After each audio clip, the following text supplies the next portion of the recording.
গল্পের শুরুতেই দেখা যাবে কমলিনী বলছে, আমি অনেক দোষ করেছি, আমি দোষ মাথা পেতে নিচ্ছি, কিন্তু তারপরেও তুমি আমার সাথে এমন ব্যবহার করো না। আমার খুব কষ্ট হয়, জানো তো, খুবই কষ্ট হয়।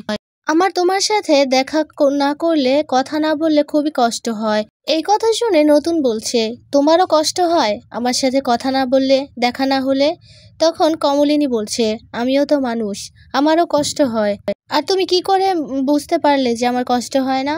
তুমি আমাকে তো আজকে থেকে চেনো না, আমাকে তুমি চেনো, অনেক বছর ধরেই চেনো, তাহলে তুমি এই কথা কেন বললে? নতুন বলছে, কারণ তোমার এই যে কার্যকলাপ দেখেই বলছি, তোমার এখন তোমার ছেলে মেয়ের জন্য কষ্ট হয়। ছেলে মেয়ের কথা ভাবো, তোমারও যে একটা স্বামী আছে সে কথা তুমি ভুলেই যাও। এই কথা শুনে তখন কমলিনী বলছে, শোনো, আমার না এসব কথা ভালো লাগছে না, তুমি এসব কথা আর বলো না, প্লিজ বলো না। তুমি যদি আমার সাথে এমন ব্যবহারই করো তাহলে আমি নিজেকে শেষ করে দেব, শেষ করে দেব আমি নিজেকে। নতুন বলছে, দেখো, চিৎকার করবে না, একদম চিৎকার করো না, কারণ এখানে সবাই আছে, বাড়ির সবাই আছে, আর বৃদ্ধ মা বাবাও আছে, তোমার শাশুড়ি আছে, তোমার শ্বশুর আছে, তোমার ছেলে মেয়েরা আছে, তারা শুনলে কি বলবে? তাই তুমি এসব কথা বলো না। ওইদিকে দেখা যাবে অয়নদীপ বলছে, থামো তো, শুধু বৌদি বৌদি করো, তোমার ওই বৌদির কথা আর শুনতে ইচ্ছে করছে না। তুমি এবার আমাদের কথা বলো, মানে আমার কথা। তোমাকে আমি বলেছি এই ঘর থেকে কোথাও যাবে না। কুর্চি বলছে, তুমি এমন কেন করছো? আমি আমার বৌদি ভাইয়ের কথা বলবো না? তুমি আমার বৌদি ভাইকে অপমান করে কথা বলছো, আমি বলবো না?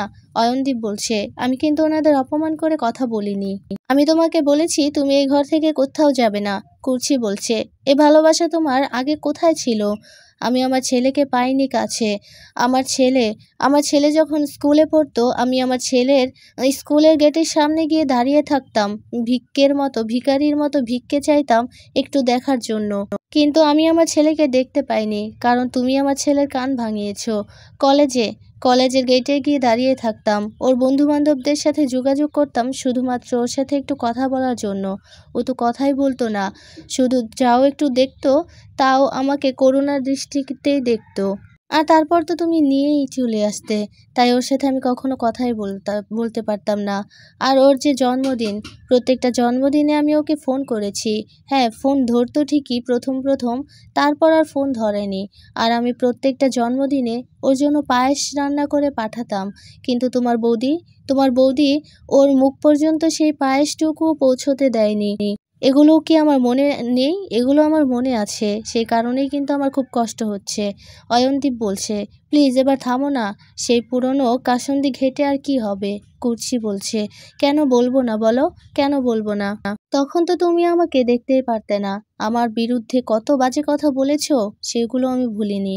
অয়নদীপ বলছে, তখন তো ভুল বুঝাবুঝি ছিল, তখন তো আমি ভাবতাম অন্য কিছু, কিন্তু এখন বুঝতে পারছি তোমার মনে আমি নেই। তোমার মনে আমি থাকলে তাহলে এসব কথা বলতে না। কুর্চি বলছে, তাহলে তাহলে আমার মনে এখন কে আছে? অয়নদীপ বলছে, সেটা তো আমি জানি না, তবে আমার কিন্তু 2বার হার্ট অ্যাটাক হয়ে গেছে কুর্চি। কই, তখন তো তুমি আমাকে একটিবারের জন্য দেখতে এলে না? কুর্চি বলছে, আমাকে কি জানিয়েছো? জানানো হয়নি আমাকে। অয়নদীপ বলছে, তাও তো তুমি কোথাও না কোথাও থেকে খবর পেয়েছো, কারণ খারাপ খবর নাকি বাতাসের আগে ছড়ায়, সেই কারণেই বলছি। কই, আমাকে তো একটিবারও দেখতে এলে না। সে যাই হোক, এসব কথা এখন বাদ দাও। কুর্চি বলছে, হ্যাঁ বাদ দাও, আমি এখন এই ঘর থেকে চলে যাচ্ছি। কথা বলে চলে যাবে, তখনই অয়নদীপ কুর্চির হাত ধরে নেয়, হাত ধরে টেনে নিজের কাছে নিয়ে আসে কুর্চিকে। আর তখন কুর্চি তো অবাক হয়ে তাকিয়ে আছে অয়নদীপের দিকে, অয়নদীপও তাকিয়ে আছে কুর্চির দিকে। অয়নদীপ কুর্চিকে বলছে, আর কদিনই বা সময় আছে, এমনও তো হতে পারে কালকে আর নাও এই দিনটা আসতে পারে। লাইফের কোনো গ্যারান্টি নেই কুর্চি, জানো তো, কারণ ডক্টর কিন্তু আমাকে জানিয়ে দিয়েছিল যে আমার অবস্থা বেশি ভালো না, আমি যে কোনো সময় যা কিছু হয়ে যেতে পারে আমার। আমি ডক্টরের নিয়ম অনুযায়ী সব মেডিসিন ঠিকমতো খাচ্ছি দেখে কিন্তু আমি এখনো সুস্থভাবে তোমার সামনে দাঁড়িয়ে আছি, কিন্তু কোনো গ্যারান্টি আছে? কোনো গ্যারান্টি নেই। ওইদিকে দেখা যাবে কমলিনী নতুনকে বলছে, তুমি আমার উপর আর কোনো এভাবে কথা বলো না প্লিজ, আমারও কষ্ট হয়। নতুন বলছে, তুমি তোমার ডিসিশন চেঞ্জ করেছো শুধুমাত্র ওই ডক্টরের কথা শুনে। যদি এই ডক্টরের কথাগুলো না শুনতে, তুমি তোমার বড় ছেলের কুকীর্তিগুলো না ধরতে পারতে, তাহলে কিন্তু তোমার ডিসিশন চেঞ্জ হতো না। কমলিনী বলছে, তোমাকে কে বলেছে যে আমি ডিসিশন চেঞ্জ করতাম না? দেখো, আমার কিন্তু সবার জন্যই খারাপ লাগে, কারণ সবাই আমার আমার ছেলে মেয়ে, আর তুমি আমার স্বামী। সবার দিকটাই আমাকে দেখতে হবে। সেই পরিস্থিতিতে পড়ে কিন্তু আমি তখন ওই কথাগুলো বলতে বাধ্য হয়েছিলাম। নতুন বলছে, হ্যাঁ সেই। তুমি তোমার ছেলে মেয়ের দিকটাই দেখলে। তোমার কি মনে হয় কমলিনী, আমি তোমার ছেলে মেয়ের কথা ভাবি না? তখন কমলিনী বলছে, বাদ দাও না সব কথা, ক্ষমা করে দাও আমাকে।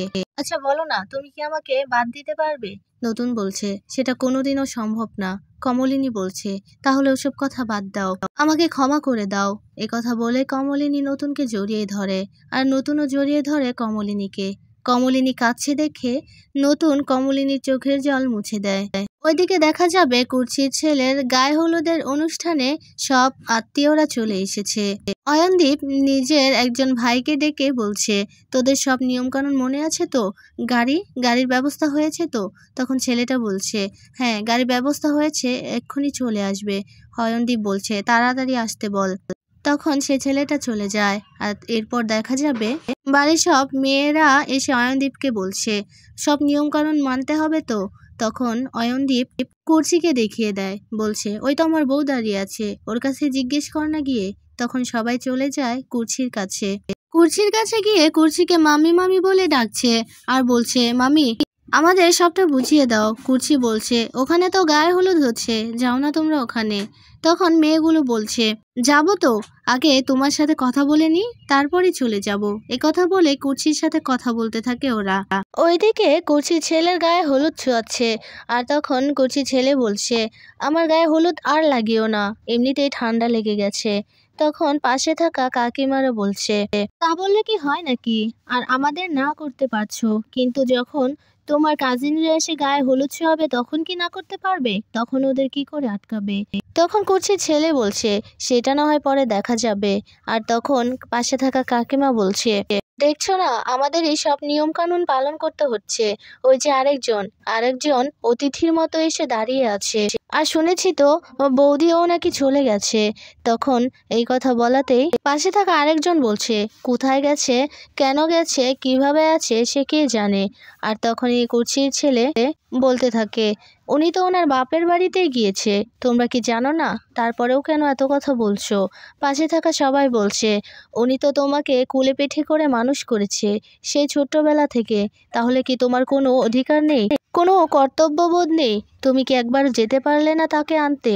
কুচির ছেলে বলছে, আমি গিয়েছিলাম, আমি অনেক চেষ্টা করেছিলাম, কিন্তু আসেনি বড় মা, এখানে আমি কি বা করতে পারি? ওইদিকে এই সব কিছু দাঁড়িয়ে দাঁড়িয়ে শুনছে কুর্চি। পাশে থাকা কুর্চির এক ননদ বলে উঠল, তোমার কি মন খারাপ হচ্ছে বৌদি? মন খারাপ করো না, কত লোকে কত কথাই বলে, আর যে এখান থেকে চলে গেছে, তুমি তো আর ইচ্ছে করে তাকে তাড়িয়ে দাওনি, আর তুমি এ বাড়ি থেকে চলে গিয়েছিলে, ওরাই তোমাকে নিয়ে এসেছে, তুমি তো জোর করে আসোনি। তাহলে কে তোমার জন্য এখানে থাকলো কে না থাকলো সেটা দেখার বিষয় না। আর বৌদি, একটা কথা শোনো না, তুমি নাকি কালকে রাতে দাদার সাথে ঘুমিয়েছো? কুর্চি বলছে, কি কথা বলছো তোমরা? তোমরা এখনো বাচ্চা। মেয়েটা বলছে, শোনো, আমি এখন আর বাচ্চা নেই, আমি বড় হয়ে গেছি, আর আমার বিয়েও হয়েছে। কথা শুনে সবাই হাসাহাসি করছে। ওইদিকে কৃষাণু বুবলাই আর বর্ষাকে বলছে, শুনুন, আপনাদের কিন্তু আমি চাইলেই পুলিশে ধরিয়ে দিতে পারতাম, শুধু কেন ধরাইনি জানেন? শুধুমাত্র এই যে স্বতন্ত্র বোস, মানে আমার স্যার, ওনার জন্যই কিন্তু ধরাইনি। আর এই যে বুবলাই, আপনাকেই বলছি, আপনি যে এতগুলো কথা বলেছেন, আমি বলতে দিয়েছি, সেই জন্যই বলতে পেরেছেন। আমি দেখতে চেয়েছিলাম যে আপনি ঠিক কতটুকু বিষ উগরাতে পারেন, তাই তো আমি সবটা জানা সত্ত্বেও আপনার নাটকটা দেখেছি, আর আপনি আপনার বিষ উগরালেনি। আপনার তো ফাঁসানোর কথা ছিল আপনার মা আর স্বতন্ত্র বোসকে, ওনাদেরকেই ফাঁসাতে চেয়েছিলেন, মেন টার্গেট ছিল স্বতন্ত্র বোস। আর আপনাদের দুর্ভাগ্যবশত আমি সবটা জেনে যাই। আর কি বলুন তো, আর কখনো চাইবেন না যে ওনাদেরকে আপনি ফাঁসাবেন, না হলে কিন্তু এর ফল খুব খারাপ হবে। তখন বুবলাই বলছে, শুনুন, আমি তো মেডিসিন খেয়েছিলাম নিজেকে শেষ করে দেওয়ার জন্য, আমি মেন্টালি অনেকটাই ডিপ্রেশনে ছিলাম, সে কারণেই কিন্তু এই স্টেপটা নিতে বাধ্য হয়েছি।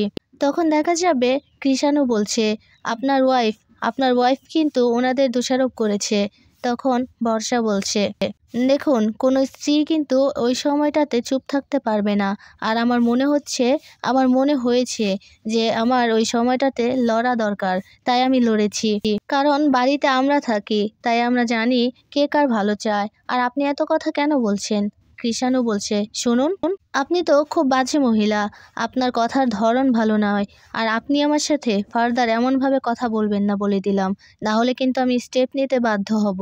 আপনারা যেটা করেছেন তার জন্য কিন্তু আপনাদের এখন পুলিশ কাস্টাডিতে থাকা দরকার, কিন্তু আমি সুপারিশ করাতে আপনারা এখনো এখানে দাঁড়িয়ে আছেন আর বাড়িতে চলে যাবেন একটু পরেই। আর শুনুন, ফার্দার এমন করার চেষ্টাও করবেন না। বিলটা পে করে আপনারা এখান থেকে চলে যান। আর এই যে বুবলাই, আপনাকে বলছি, আপনার দিকে তাকিয়ে কিন্তু আমি এটা করিনি। আপনাদের বাঁচাইনি এই কারণে, আমি বাঁচিয়েছি আপনার মা আর স্বতন্ত্র বোসের মুখের দিকে তাকিয়ে। স্বতন্ত্র বোস আমার টিচার, তাই ওনার কষ্ট আমি দেখতে পারবো না, সেই কারণে আপনাদের বাঁচিয়েছি। এসব কথা শুনে রেগে কৃষাণুর দিকে তাকিয়ে আছে বর্ষা।